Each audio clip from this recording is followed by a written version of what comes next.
Ok, feu.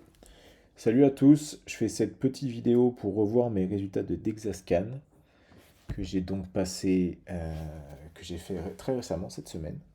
Donc pour ceux qui ne le savent pas, un Dexascan c'est en gros tu t'allonges sur une table et il y a un scanner qui te passe au-dessus, qui te balance des rayons X. Et le résultat de ça, c'est que ça va te donner une mesure de ta densité osseuse, densité minérale osseuse précisément, ta quantité de masse grasse, ta quantité musculaire de masse maigre, etc. etc.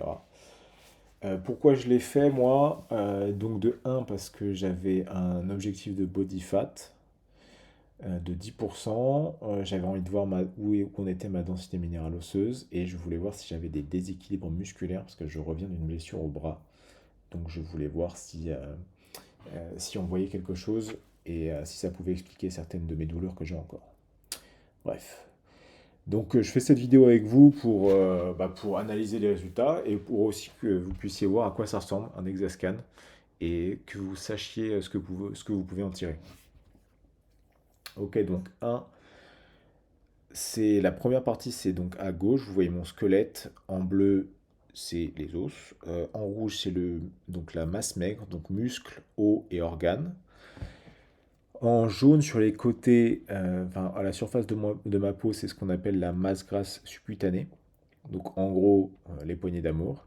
Et les petits points jaunes que vous voyez à l'intérieur, notamment au niveau abdominal, c'est la masse grasse viscérale.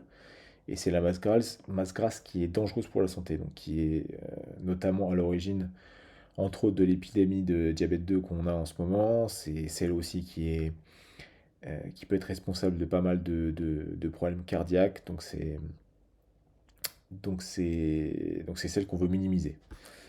Alors, donc on voit que je suis. Donc on va voir la mesure en détail, hein, mais on voit que je suis à peu près à 10% de body fat, ce qui me place dans les. Je sais plus quel pourcentile et percentile, mais c'est assez bas pour mon âge. L'IMC de 25, mais l'IMC on s'en fout. Pour les curieux, je fais 1,85 m et 86 kg. Et donc là, on va rentrer dans les détails un peu du calcul.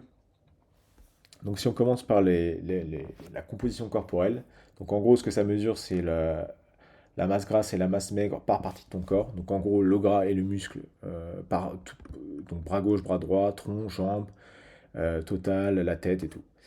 Et ensuite ça fait la moyenne et ça en déduit ton pourcentage de masse musculaire, grasse, etc. total. Donc là on voit que je suis à 10,4 de masse grasse en tout, ce qui est pas mal.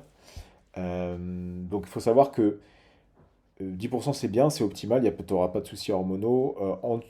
Quand tu commences à descendre vers 7-8, faut commencer à faire attention en termes d'énergie, en termes de santé de son système hormonal et tout. Donc c'est un body fat qui me convient, donc je suis content de ça. Euh, et on voit aussi, donc je voulais voir moi si j'avais un déséquilibre musculaire. Et donc je sais pas si c'est. Il faut savoir que c'est au bras droit que j'ai été blessé et tu vois qu'il y a une petite différence entre mon bras gauche et mon bras droit. Donc en termes notamment de masse grasse, mon bras droit est légèrement plus gras que mon bras gauche et aussi légèrement plus musclé. Donc bon. Mais donc je sais pas trop quoi en tirer de ça, mais c'est pas des écarts qui me semblaient significatifs, donc je m'en inquiète pas trop. Euh, Ensuite, on a les indices adipeux. Donc les indices adipeux, ça va être ce dont je vous parlais tout à l'heure, la masse grasse subcutanée, la masse grasse viscérale. Donc il faut savoir que moi c'était la masse grasse viscérale que j'avais envie d'analyser. Donc c'est un langage un peu barbare là, mais c'est donc en gros le surface c'est la volume de TAV en centimètres carrés, voilà un centimètre cube pour le volume et en centimètres carrés pour la surface. Donc pour vous donner un intervalle de référence, un athlète de haut niveau a une surface euh, donc de masse grasse viscérale entre 0 et 50 cm². Un adulte très actif a une masse grasse viscérale entre 50 et 100. Donc j'en suis aussi assez satisfait. Si je pouvais baisser encore, je le ferais. Donc on va voir Après, parce que j'en referai donc régulièrement, donc on va voir comment ça évolue dans le temps. Mais je suis aussi satisfait de mon taux de masse grasse viscérale. Et la dernière partie donc, de cette analyse muscle, c'est les indices de masse maigre. Donc en gros, ils prennent ma masse maigre qui est calculée à partir de mes muscles, mes organes et mon eau, et ils le divisent par ma taille au carré.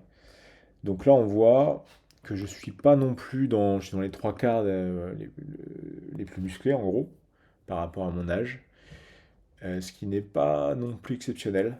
Donc à voir si je peux pas développer un peu ça au cours des ans. Après, donc j'ai vu avec le médecin qui m'a fait passer le Dexascan, et voilà, ça reste presque 10 d'appendice, donc ils appellent ça appendice masse maigre par taille au carré, ce qui est en gros la masse. Ils prennent ta masse maigre des bras, des jambes et ils le divisent par ta taille au carré. Et cette mesure, aux alentours de 10, c'est très bien. Donc je me fais pas trop de soucis là-dessus non plus. Et la deuxième partie, c'est donc tout ce qui est densité minérale osseuse. Donc, qui est en gros un indicateur de solidité de tes os. Plus c'est grand, mieux c'est. Donc si on regarde, ils ont appliqué le même principe que pour la masse musculaire, donc ils regardent membre par membre et ils en font la moyenne en gros. Donc si je, si je, si je prends la moyenne totale, je suis à 1,320 en gros de DMO, densité minérale osseuse, ce qui me place largement au-dessus de la moyenne des gens de mon âge, donc je suis très content. Faut savoir que la densité minérale osseuse, elle est principalement augmentée quand tu fais du sport. Donc moi, ça va être course, sport où je saute beaucoup, comme le volley, et musculation qui ont dû augmenter ma densité minérale osseuse autant. Donc c'est quelque chose qui va diminuer avec l'âge, donc il faut qu'on la maintienne en fait à un certain niveau pour pas avoir des os trop fragiles et potentiellement se faire des fractures trop facilement. Donc moralité de l'histoire, faut continuer à pousser à la salle. Et donc voilà. Donc c'était à peu près tout, il me semble. Euh, donc pour résumer, j'aimerais bien encore virer 1 ou 2% de body fat. Et donc je continue à pousser à la salle et faire du sport pour avoir une bonne densité osseuse. Si vous voulez me suivre pour voir ce que je poste régulièrement, ce à quoi je pense, ce que j'expérimente en termes d'examen physique. Donc là j'ai fait par exemple une prise de sang super complète avec plein d'indicateurs de santé euh, que je vais partager bientôt. Je fais aussi des changements de diète, je teste des nouveaux sports, etc. Donc si vous voulez me suivre, vous avez Insta et YouTube.